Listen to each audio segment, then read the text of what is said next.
로스앤젤레스 시민들은 LAFC의 메이저리그 사커 컵 플레이오프 중승 진출에 열광하고 있습니다. 그러나 이러한 기쁨은 곧 전례 없는 골칫거리로 변질되었습니다. 그들의 자부심이었던 22,200석 규모의 BMO 스타디움이 이제 너무 비좁아졌기 때문입니다.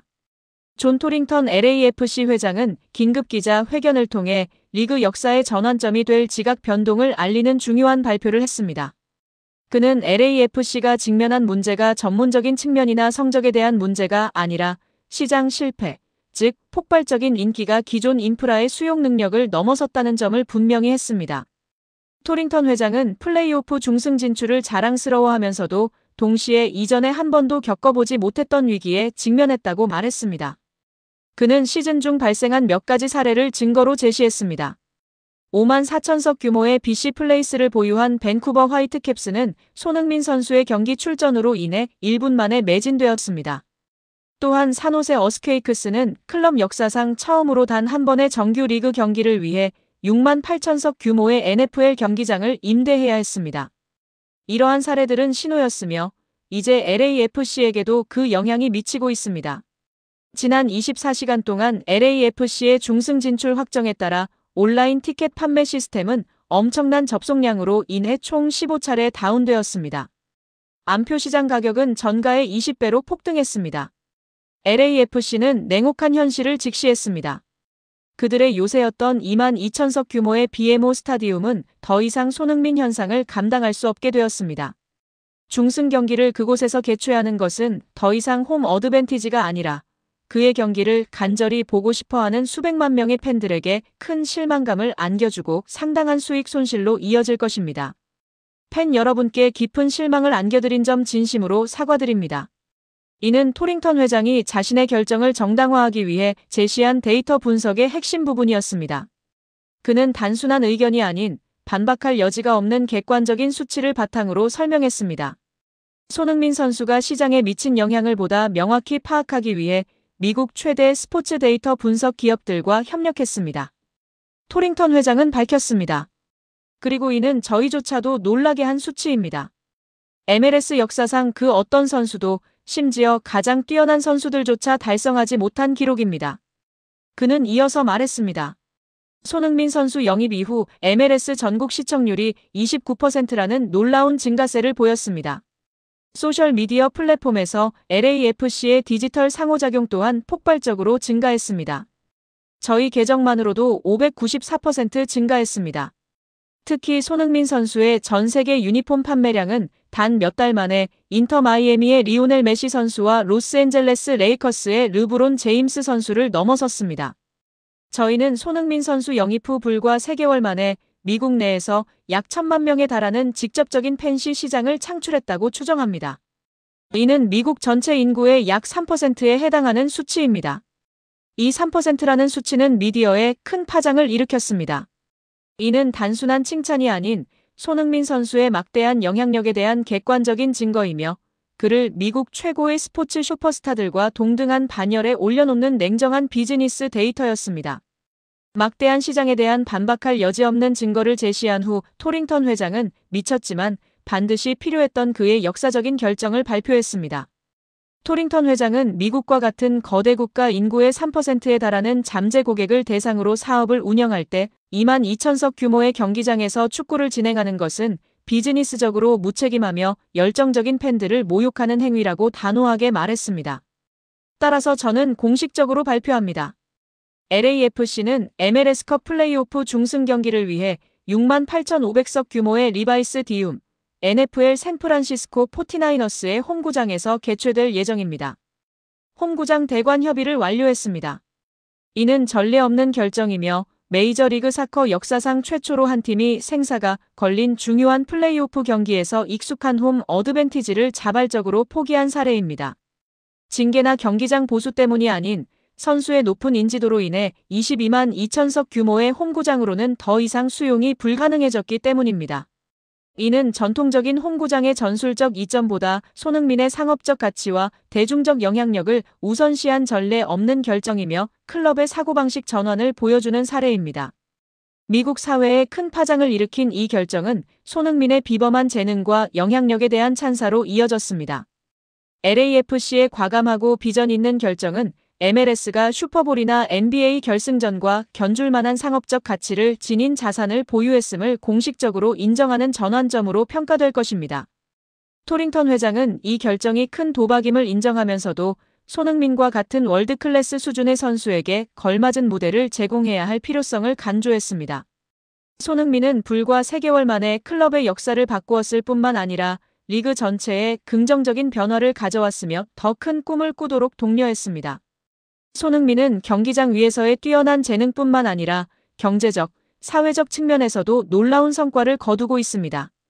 전문가들과 할리우드 배우들의 반응을 포함하여 미국 국가대표이자 폭스포츠 해설가인 알렉시 랄라스는 손흥민의 영향력에 감탄을 표했습니다.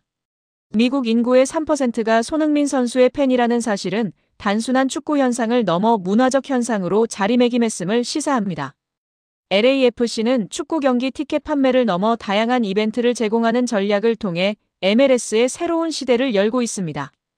유명 코미디 배우이자 LAFC의 구단주 중 한 명인 윌럴은 손흥민 선수의 경기력을 극찬하며 그의 등장과 골 장면마다 경기장 전체가 열광하는 모습을 목격했다고 밝혔습니다.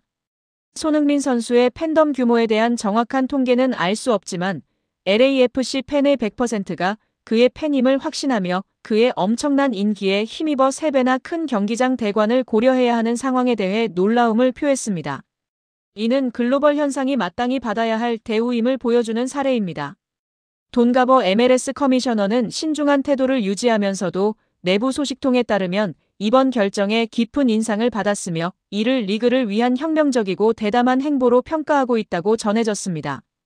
졸링턴 회장의 경기장 대관 발표는 단순한 경기장 확장이 아닌 손흥민 선수의 영향력을 인정하고 그의 위상에 걸맞은 무대를 제공하고자 하는 MLS의 의지를 보여주는 것입니다. 손흥민 선수는 단순한 선수를 넘어 클럽의 경기장 수용 능력을 초과하는 엄청난 흡입력을 지닌 문화적 현상과 경제 엔진으로 성장했습니다. 이번 역사적인 결정은 재정적인 도박을 넘어 MLS가 글로벌 가치를 지닌 자산을 적극적으로 수용하고 활용하려는 강력한 선언입니다. 손흥민 선수는 한 명의 축구 선수를 넘어 수백만 명의 팬을 끌어모으는 자석이 되었고 미국 최대 클럽 중 하나가 그의 위대함에 걸맞은 무대를 제공하기 위해 홈 어드밴티지를 포기할 정도로 큰 영향력을 행사하는 상징이 되었습니다. 이는 단순한 중위권 팀의 승리가 아닌 손흥민 현상의 힘에 대한 명확한 증거이며 축구계의 새로운 역사를 만들어가고 있는 중요한 사건입니다. 11월 14일 이포트 진입의 분수령이 될 11월 A매치 2연전의 첫 단추 볼리비아전을 앞두고 있습니다. 볼리비아 대표팀은 에두아르도 비에가스 감독 체제에서 전통적인 남미 스타일과 실용적인 수비 축구가 혼합된 팀인데요. 그의 철학은 화려하진 않지만 끝까지 물고 늘어지는 팀으로 요약할 수 있습니다. 실용적인 수비 중심의 전술로 카운터 어택을 통해 공격을 일삼는 팀입니다. 빠른 전환 속도와 피지컬을 앞세우고 있는데요. 이번에 우리나라는 포트의 확보를 위해선 반드시 이겨야만 하는 상황입니다. 경기를 앞두고 열린 공식 기자회견에서 볼리비아 비에가스 감독님이 참석했습니다. 기자는 먼저 한국은 상당히 강한 상대인데 한국팀에 대한 인상은 어떤지 물었습니다. 비에가스 감독은 한국은 단지 빠른 팀이 아닙니다. 그들은 조직적으로 매우 성숙한 팀입니다. 그리고 무엇보다 선수 개개인의 수준이 남미 어느 강팀에도 뒤지지 않습니다. 우리는 한국을 잘 알고 있습니다. 그들의 압박 속도, 전환 속도, 그리고 홈팬들의 분위기까지 모두 분석했습니다. 특히 손흥민, 이강인, 김민재 이 세 선수는 단순히 유럽에서 뛰는 선수가 아니라 팀의 철학을 대표하는 얼굴들이죠. 기자는 이어 그 중에서도 특히 경계하는 선수가 있는지 물었습니다. 비에가스 감독은 물론 있습니다. 손흥민입니다. 그는 단순한 공격수가 아닙니다. 공간을 읽는 능력, 가속 타이밍, 그리고 결정력. 이런 세 가지가 동시에 완성된 선수는 많지 않습니다. 그는 볼을 잡지 않아도 상대 수비를 불안하게 만듭니다. 한국이 공격으로 전환하는 순간 수비수들이 가장 먼저 그를 찾는 이유가 있죠. 그는 전술을 뛰어넘는 존재입니다. 손흥민은 시스템 속 선수가 아니라 시스템을 재편하게 만드는 선수입니다. 이어 파리 생제르맹에서 뛰고 있는 이강인 선수에 대해서는 어떻게 평가하는지에 대해선 비에가스 감독은 이강인은 창의적이고 공간을 보는 눈이 아주 좋습니다. 그가 공을 가질 때마다 경기의 리듬이 바뀝니다. 다만 한국이 때때로 너무 많은 공격을 그에게 의존할 때가 있습니다. 그는 아직 젊지만 이미 팀의 두뇌 역할을 하고 있죠. 그 점이 우리에게는 위협이자 동시에 기회가 될 수도 있습니다. 이어 김민재 선수에 대해선 비에가스 감독은 김민재는 단순한 수비수 이상입니다. 그는 공격의 출발점입니다. 수비 라인에서 전진 패스를 시도할 때 우리는 반드시 그 각도를 막아야 합니다. 우리는 그가 볼을 잡을 때 전방 압박을 유도할 계획입니다. 그러나 김민재는 압박을 즐기는 선수입니다. 그래서 우리는 단순히 달려드는 대신 그의 시야를 차단하는 구조적 접근을 택할 겁니다. 이어 한국은 최근 홍명보 감독 체제에서 3백 전술을 사용하고 있습니다. 한국의 전술 평가에 대해선 여기에서 비에가스 감독은 놀랄만한 소신 발언을 했는데요. 그는 이렇게 말하며 기자회견을 술렁이게 만들었습니다. 비에가스 감독은 솔직히 말해 저는 그 전술이 한국의 강점을 충분히 살리지 못한다고 봅니다. 한국은 스피드와 유기적인 전환이 장점인 팀입니다. 하지만 3백은 때때로 수비적 안정성보다 전진 타이밍의 혼선을 초래합니다. 윙백이 너무 깊게 내려앉는 순간 한국은 공격의 폭을 잃습니다. 손흥민처럼 넓은 공간을 활용하는 선수에게는 제약이 생기죠. 물론 홍 감독이 전술적으로 매우 세련된 지도자라는 점은 존중합니다.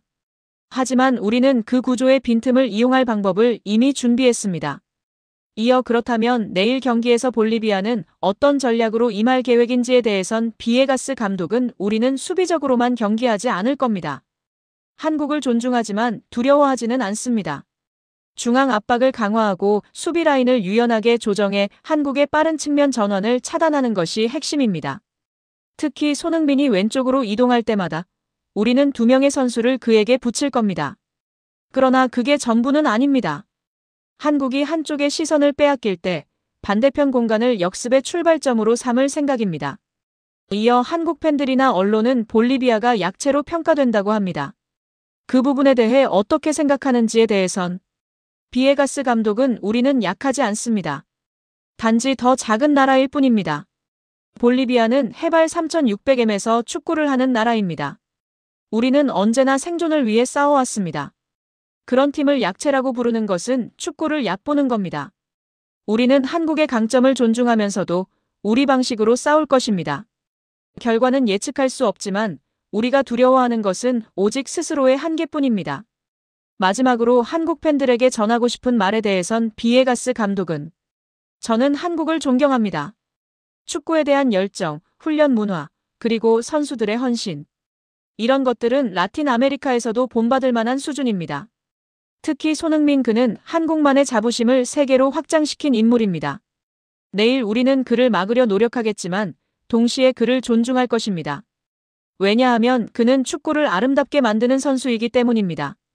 라고 전했습니다.